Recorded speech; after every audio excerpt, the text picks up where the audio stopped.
जय माँ इंद्राक्षी जय अम्बे। इंद्राक्षी धाम में दर्शकों आप सभी का हम हार्दिक स्वागत करते हैं। आज के दिन जिन जातकों का जन्म दिवस है, मैरिज एनिवर्सरी है, उन सभी को हमारी तरफ से बहुत बहुत शुभकामनाएं। गुलाब का फूल सब कोई जानते हैं और गुलाब का पुष्प वास्तव में बहुत प्रिय होता है और सुगंधित होता है। गुलाब के पुष्प के अनेकों प्रकार के प्रयोग हैं, अचूक प्रयोग हैं। जैसे कि आपके घर में अत्यधिक वास्तु दोष हो, आपको मन न लगता हो, देवता को शीघ्र प्रसन्न करना हो, मूर्छा को दूर करना हो, और इसके साथ साथ जब बार बार कार्य में विघ्न आता हो, उन सबको दूर करने के लिए गुलाब के पुष्प के अनेकों प्रयोग हैं। आज उन्हीं में से कुछ चुनिंदा प्रयोग हम आपके लिए लेकर के आए हैं, उन्हें ज़रूर अपने नॉलेज के लिए सुनिएगा। आइए पहले आज का हम पंचांग देखें। 20 सितंबर सन 2024 दिन शुक्रवार, संवत 2081, आश्विन मास, कृष्ण पक्ष, तिथि आज तृतीया है और तृतीया ही तीसरा श्राद्ध है। नक्षत्र अश्वनी, आज जन्मे जातक गणमूल नक्षत्र की श्रेणी में होंगे। राहु काल 10:30 से 12, दिशा सूल पश्चिम दिशा। आप जानते हैं गुलाब के कुछ बड़े बड़े सुंदर प्रयोग। कई बार जीवन है, उस जीवन में हम फंस जाते हैं, चक्रव्यूह में फंस जाते हैं। हमें लगे कि हमारे कार्य सिद्ध नहीं हो रहे हैं और हम बुरी तरह से फंस गए हैं। किसी भी प्रकार का कार्य हो, उस फंसी स्थिति से निकलने के लिए आप एक प्रयोग सुनें। गुलाब के 9 फूल ले लें, दिन मंगलवार का हो। 9 फूल लेकर के गुलाब के पुष्प हनुमान जी को अर्पित करें और साथ ही उनके श्री चरणों में बैठ कर के 9 माला ओम राम रामाय नमः की करें। किसकी? ओम राम रामाय नमः। समझ में आ गया? आसान सा मंत्र है। ऐसा आप बेटा 5 मंगलवार या 9 मंगलवार करें, आपको अद्भुत इसका लाभ मिलेगा। और इसी के साथ साथ एक और सहज प्रयोग सुन लें। गुलाब के 3 फूल ले लें, 3 ही चमेली के पुष्प ले लें। कहीं स्वच्छ तालाब हो, बावड़ी हो, जहाँ पानी पिया जाता हो, तो ईश्वर का ध्यान करके, जिस भी देवी देवता को आप मानते हैं उनका ध्यान करके दिन इसमें कोई सा भी रख सकते हैं, कोई ऐसी वहम वाली बात नहीं है। आप जाकर के 3 चमेली के खुशबू वाले फूल, 3 गुलाब के फूल किसी बहते पानी में या किसी तालाब में, पोखर में या किसी कुएं में जहाँ से हम पानी पीते हैं, साफ स्वच्छ पानी में उसको डाल दें, प्रणाम कर दें। सुगंधित जल बनेगा, ये किसी को नुकसान नहीं देगा। और ऐसा ये क्रिया 3-4 बार रिपीट की जाए, यानी कि जैसे इस सप्ताह कर दिया, अगले सप्ताह कर दो, फिर एक बार कर दो। आपको धीरे धीरे यूँ लगेगा, आपको बड़ा अच्छा उसका लाभ मिलेगा, आपके संकट दूर होंगे। एक प्रयोग और सुन लें। वास्तु की दृष्टि से कांटेदार वृक्ष या पौधे घर में नहीं लगाए जाते, सब जानते हैं। लेकिन गुलाब का पौधा इसका अपवाद है, यानी कि गुलाब का पौधा इस नियम में लागू नहीं होता। लेकिन एक गुलाब की नस्ल होती है जिसे बेलिया गुलाब कहते हैं, जिसकी बेल चलती है, वो नहीं। एक ऐसा गुलाब जो केवल गमले में लगा लिया आपने और वो पूरा एक पौधे की तरह चले और उसमें से 2-4 गुलाब के फूल निकले। एक झाड़ी गुलाब होता है जिसे बेलिया गुलाब कहते हैं, बेल के रूप में चलता, वो नहीं। बस केवल गुलाब का ऐसा पौधा हो जिसे पॉट गमले में आदि लगाया जाए और उस पर पुष्प खिलते हों, झाड़ी के रूप में वो ना हो, तो वो आपके घर की 4 दीवारी की शोभा भी बढ़ाता है, खुशबू देता है और आपके वास्तु दोष का भी शमन करता है। एक अंतिम उपाय और सुन लें।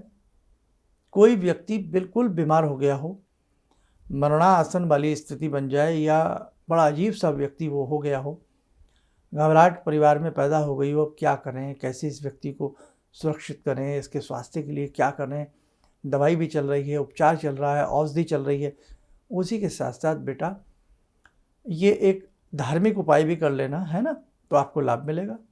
ईश्वर ना करे किसी के घर में ऐसी कोई नौबत आए। क्या करें? इतने सारे पुष्प ले लें जो 3 अंजुलियां भर हो सकें। किसी भी आसपास के शिव मंदिर में जाएं, वहाँ मृत्युंजय मंत्र की 1 माला पढ़ें और शिव पिंडी के ऊपर अंजलि भर करके गुलाब चढ़ा दें। खुले हुई पंखुड़ियाँ ले लें गुलाब की, 1 माला फिर मृत्युंजय मंत्र की पढ़ें, 1 अंजलि चढ़ा दें, 1 माला फिर मृत्युंजय मंत्र की पढ़ें और 1 अंजलि पुष्प चढ़ा दें। ऐसे ही 3 माला करें और 3 अंजलि पुष्प शिव पिंडी के ऊपर आप लोग चढ़ा दें। ऐसा यदि आप 21 दिन करते हैं या 11 दिन करते हैं या केवल 11 सोमवार करते हैं या 11 मंगलवार करते हैं, इससे आपको बहुत सुंदर लाभ की प्राप्ति होगी। आप करके देखें। तो मूर्छा के रूप में उपाय सुन लीजिए। अगर किसी को मूर्छा जल्दी जल्दी आती है, कोई व्यक्ति अनकॉन्शियस सा हो जाता हो, बेहोश सा होने लगता हो, तो खुशबू वाले गुलाब किसी कटोरी में खोल लें और उसमें 1 घंटा वो पड़े रहने दें और उसी में एक थोड़ी सी कॉटन डाल करके वो गुलाब के जल उसको सुंघाया जाए तो उसकी मूर्छा दूर होती है, उसमें चेतना लौटने लगती है। और वैसे भी पूजा पाठ में भगवान के नाम में जो व्यक्ति नित्य प्रतिदिन अपने इष्ट को गुलाब का पुष्प अर्पण करता है, खास तौर से हनुमान जी को अर्पण करता है, मंगलवार के दिन अपने भगवान को चढ़ाता है, धन धान्य की कमी नहीं रहती है और मंगल देव प्रसन्न होते हैं। लाल रंग मंगल के अधीन है, मंगल देव प्रसन्न होते हैं, उस घर में मंगल कार्य होने लगते हैं। तो ये गुलाब के बड़े प्यारे प्यारे प्रयोग हैं। आपको जो भी इनमें से 2-4 समझ में आवे आप जरूर करने का प्रयास करें। ठीक है, चलो आइए, समय हो चला आज की ध्यान साधना का। जुड़ते हैं आज की ध्यान साधना में बाबा वीर बजरंगी से। ओम अतुलित बलधामं हेमशैलावदेयं धनुजवन कृशानु ज्ञानिनामग्रगण्यं सकलगुणनिधानं वानराणामधीशं रघुपतिप्रियभक्तं वातजातं नमामि। मनोजवं मारुततुल्यवेगं जितेन्द्रियं बुद्धिमतां वरिष्ठं वातात्मजं वानरयूथमुख्यं श्रीरामदूतं शरणं प्रपद्ये। श्रीरामदूतं शरणं प्रपद्ये। रामाय रामभद्राय रामचन्द्राय वेदसे श्रीरघुनाथनाथाय सीताया पतये नमः। श्री हनुमंताय नमः। कवच बना लें, ध्यान करें, हनुमान जी का शुभ आशीष हम सबके ऊपर बरस रहा है।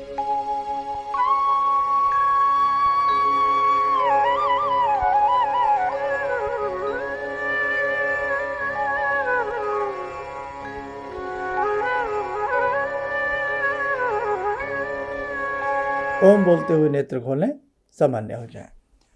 देखो साधकों, बड़े ही ऋषि मुनियों का उपकार है हम लोगों के ऊपर, जिन्होंने हमें बड़े दैवीय और गुप्त प्रयोग बताए हैं।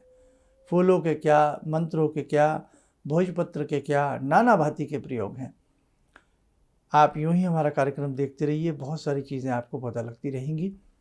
और एक विशेष बात, 12 अक्टूबर दशहरा का दिन है, एक बहुत अच्छी दैवीय साधना आप सब लोगों से हम कराना चाहते हैं।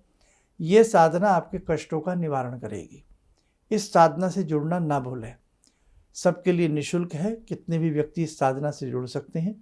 उसकी PDF फाइल पूरी आपको भेजी जाएगी, समझाया जाएगा कैसे साधना करनी है। नियम संयम अच्छे से रखना, विजय मिलेगी। अनेकों कार्य आपके इस साधना को करने से सिद्ध होंगे। पूरे प्रोसीजर के लिए आप हमारे कार्यक्रम रोज के सुनते रहिएगा। और एक मुख्य इसका कार्यक्रम हमने पहले भी बनाया था, एक कार्यक्रम और आने वाला है, उसे भी सुन लेना। रजिस्ट्रेशन कोई शुल्क नहीं है, कुछ नहीं है, कोई भी जुड़ सकता है। सुबह 11 बजे से लेकर के शाम 5 बजे के बीच में आप अपना फ़ोन नंबर, व्हाट्सएप नंबर, नाम और कितने लोग आप जुड़ रहे हैं वो नोट करा सकते हैं।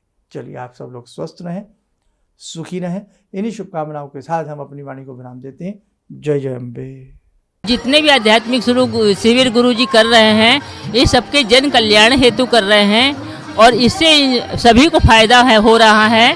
अब परेशानियां तो जीवन से लगी हुई हैं, यदि हम आध्यात्म की ओर, भगवान की भक्ति की ओर बढ़कर यदि जीवन में परेशानी उठाकर कुछ पा सकते हैं तो ये तो गुरुजी की बहुत बड़ी उपलब्धि हमको मिल रही है। और गुरुजी इसी तरह से आध्यात्मिक शिविर करते रहें और हम सब इसी तरह से आते रहें, शामिल होते रहें और जितना हो सकता है गुरुजी के बताए मार्ग के अनुसार हम चलते रहें तो हमारे जितने भी संकट, जीवन की जितनी परेशानियां सब कटेंगी। किसी भी समस्या के समाधान के लिए मिले प्रसिद्ध हस्तरेखा एवं वास्तु विशेषज्ञ प्रोफेसर धर्मेंद्र शर्मा जी से। नोट: शिविर में भाग लेने हेतु एवं व्यक्तिगत रूप से मिलने के लिए कॉल करने का समय सुबह 10 बजे से शाम 6 बजे तक।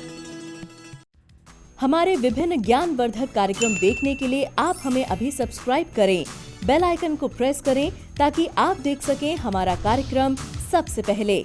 और अधिक जानकारी के लिए फेसबुक पेज को लाइक करना न भूलें।